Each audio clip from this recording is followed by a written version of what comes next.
When my son bought his first house, I asked when the housewarming party was.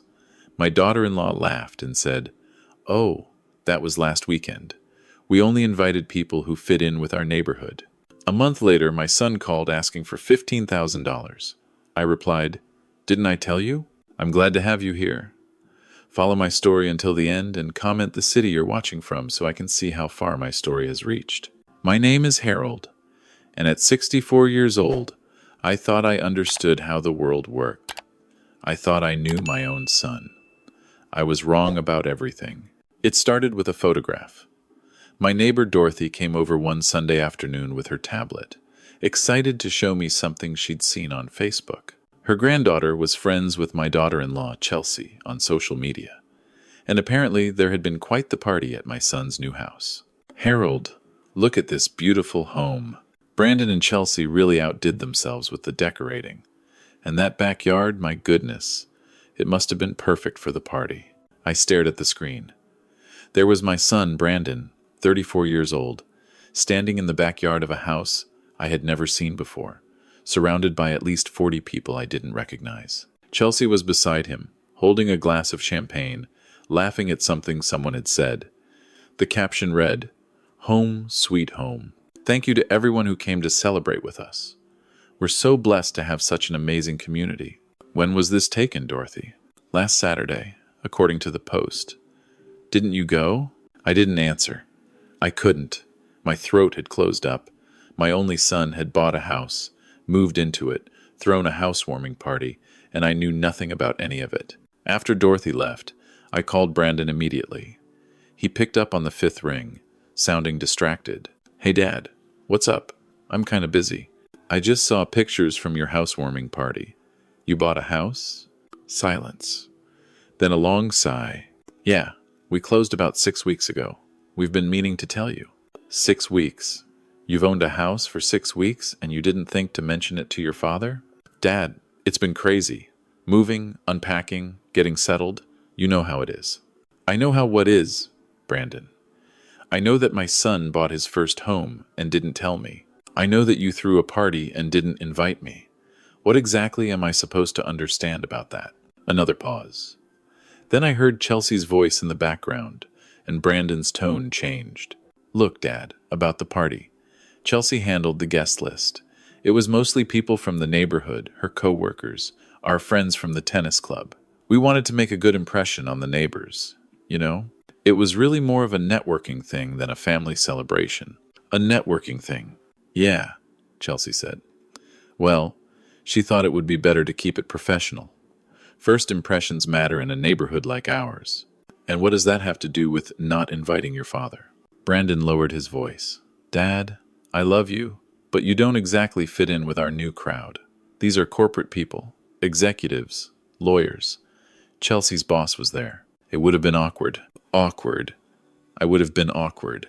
Me, Harold Patterson, who had worked as an electrician for 38 years, who had raised Brandon alone after his mother passed when he was 12, who had paid for his college education, who had always been there for every important moment in his life. I was awkward. "I need to go, Dad. We'll talk later, okay? Maybe you can come see the house sometime when things settle down." He hung up before I could respond. I sat in my kitchen for a long time after that call, looking around at the small house where I had raised my son. The same kitchen where I taught him to make scrambled eggs, where we did homework together every night, where we sat in silence after his mother's funeral, just holding hands because words weren't enough. This house wasn't fancy. It wasn't impressive. But it was paid off, every penny earned through honest work. I had never been ashamed of it before. Now I wondered if Brandon had been ashamed of it all along. 3 weeks later, the phone call came that changed everything. "Dad, I need to talk to you about something important." It was Brandon, and his voice had that particular tone I remembered from his teenage years. The tone that meant he wanted something. "What is it?" "So, here's the situation. The house cost more than we expected, and we're a little short on the down payment. We had to take out a bridge loan to cover the gap, and the interest rate is killing us." "How much?" "Well, that's the thing. We need about $15,000 to pay off the bridge loan. Otherwise, we're going to be paying almost $800 a month just in interest." It's eating us alive. $15,000. That was a significant portion of my retirement savings. Brandon, that's a lot of money. I know, Dad. I know. But think of it as an investment. Once we pay off this loan, our monthly payments drop significantly. And eventually, when you're older and need help, you'll always have a place with us. This house has plenty of room. When I'm older and need help, he was already planning to use me as leverage for money. Let me think about it. Don't think too long, Dad. The interest keeps adding up. Every day we wait costs us money. After we hung up, I did something I should have done years ago.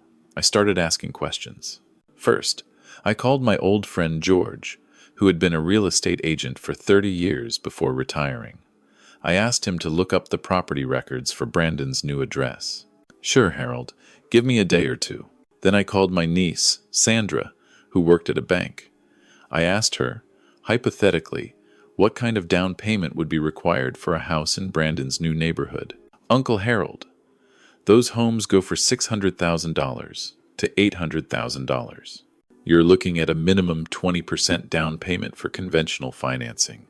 That's $120,000 to $160,000. And if someone didn't have that much, they'd need a bridge loan, like you said, or they'd have to get creative with financing. FHA loans allow lower down payments, but there are limits.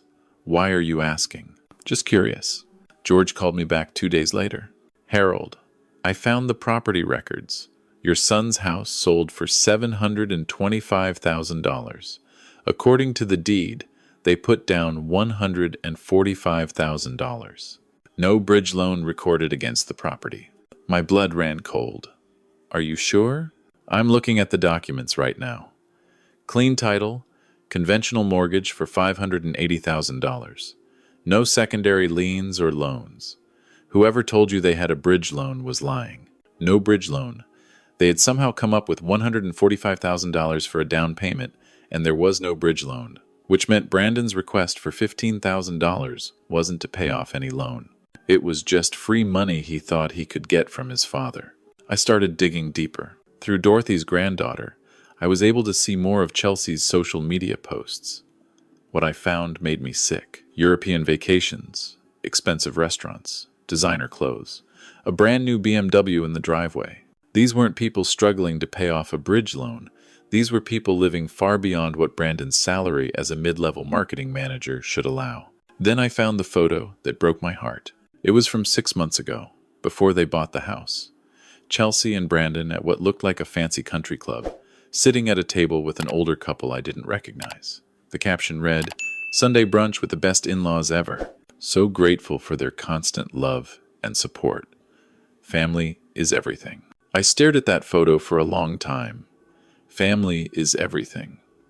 But apparently, I wasn't family. I did some more digging and discovered that the older couple in the photo was Chelsea's parents, Richard and Diane Morgan. Richard was a retired investment banker.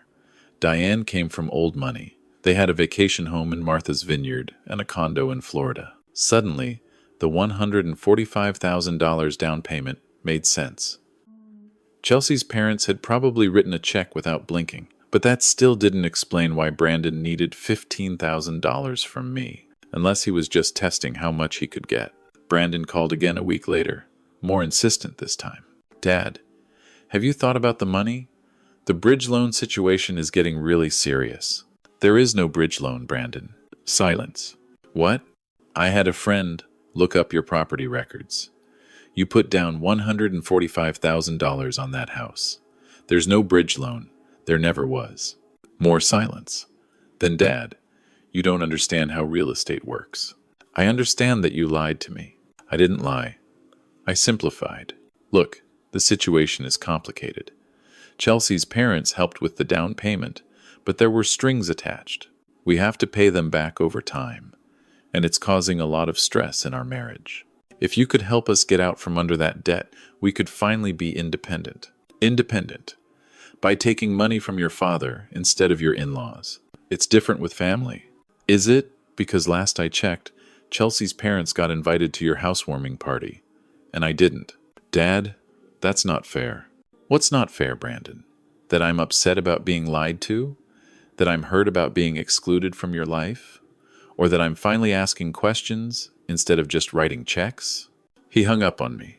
The confrontation happened 2 weeks later. I was in my garage, working on an old radio I was restoring, when I heard a car pull into my driveway. I looked out and saw the BMW, Chelsea behind the wheel, Brandon in the passenger seat. They didn't knock. Brandon still had his old key from years ago, and they walked right in like they owned the place. Dad, we need to settle this. I walked into my living room to find them both standing there, arms crossed, looking at me like I was the problem. Settle what? This silent treatment you've been giving us. It's childish. I haven't been giving you a silent treatment, Brandon. I've been waiting for an honest conversation. Chelsea stepped forward. She was a beautiful woman. I'll give her that. But there was something cold in her eyes I had never noticed before. Harold, let's be adults here. Yes, we asked for money. Yes, we could have been more transparent about why we needed it. But the bottom line is that Brandon is your son, and families help each other. Do they? Because in my experience, families also include each other in important moments. They don't lie about financial situations. They don't treat each other like embarrassments. Nobody called you an embarrassment. Brandon said I wouldn't fit in with your crowd, that I would make things awkward. What would you call that? Chelsea's jaw tightened. I would call it being realistic. Our neighborhood is full of professionals, executives, people with advanced degrees. You're a retired electrician. There's nothing wrong with that. But let's not pretend you'd have anything in common with our social circle. There it was. The truth finally spoken plainly. So I'm good enough to ask for money, but not good enough to be seen with. That's not what I said. That's exactly what you said, Chelsea. And Brandon, you just stood there and let her say it. My son wouldn't meet my eyes. Dad, you're being dramatic. Am I? Tell me, Brandon, when was the last time you called me just to talk? When was the last time you visited without needing something? When was the last time you introduced me to your friends, invited me to your home, treated me like your father instead of your personal ATM? We've been busy. Too busy to tell me you bought a house? Too busy to invite me to your housewarming party? But not too busy to ask for $15,000? Chelsea grabbed Brandon's arm. This is pointless. He's determined to play the victim. I'm not playing anything, Chelsea. I'm seeing clearly for the first time in years. Brandon finally looked at me directly. Dad, here's the reality. We need money. Our lifestyle requires a certain income level, and between my salary and Chelsea's, we're stretched thin. Her parents helped with the house, but they have expectations. If you could help us, it would take some of the pressure off. What pressure? The pressure of living beyond your means? The pressure of maintaining an image you can't afford? The pressure of building a life worth living. And my life isn't worth living? I didn't say that. You implied it. Chelsea said it directly. This house, my car, my career, everything I worked for, it's all beneath you. But my money is good enough. Chelsea stepped toward the door. We're wasting our time. He's not going to help. You're right, Chelsea. I'm not. And I want my key back. Brandon looked stunned. What? The key to my house. I gave it to you for emergencies. This isn't an emergency. This is an ambush. I want it back. Dad, you can't be serious. I've never been more serious in my life. Brandon stared at me for a long moment. Then he reached into his pocket, pulled out the key, and slammed it on my coffee table. Fine, have it your way. But don't come crying to us when you're old and sick and need someone to take care of you. I wouldn't dream of it, Brandon. Apparently, I don't fit in with your lifestyle anyway. They left without another word. I watched them drive away in their expensive car, heading back to their expensive house, and I felt something I hadn't expected. Relief. For years, I had been walking on eggshells around my son and his wife, trying to be supportive, trying to be helpful, trying to be the kind of father they wanted me to be. But the father they wanted was one who stayed invisible until they needed something. That wasn't a father. That was a checkbook. The detective called me 8 months later. Mr. Patterson? This is Detective Michael Torres with the County Financial Crimes Unit. I'm calling about your son, Brandon Patterson, and his wife, Chelsea Morgan Patterson. My stomach dropped. Is everything all right? Are they okay? They're fine, sir. but I need to ask you some questions. Have you ever given them money or been asked to give them money under false pretenses? I told him everything. The phantom bridge loan, the request for $15,000, the lies about their financial situation. Detective Torres listened without interrupting, occasionally asking for clarification. Mr. Patterson, your son and daughter-in-law are being investigated for financial fraud. This isn't an isolated incident. We've identified at least 6 other victims, most of them elderly relatives of people Chelsea has been connected to through previous relationships. Previous relationships? Chelsea Morgan was married twice before. Both marriages ended in divorce after her ex-husbands discovered she had been soliciting money from their parents under false pretenses. Total damages across all victims are estimated at over $80,000. $80,000 from elderly people, from parents and grandparents who just wanted to help their families. I had no idea. Most victims don't. She's very good at what she does.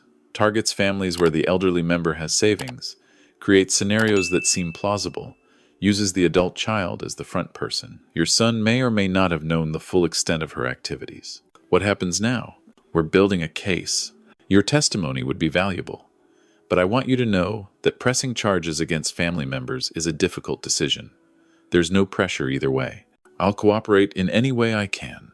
After the call, I sat in my kitchen, thinking about everything Detective Torres had told me.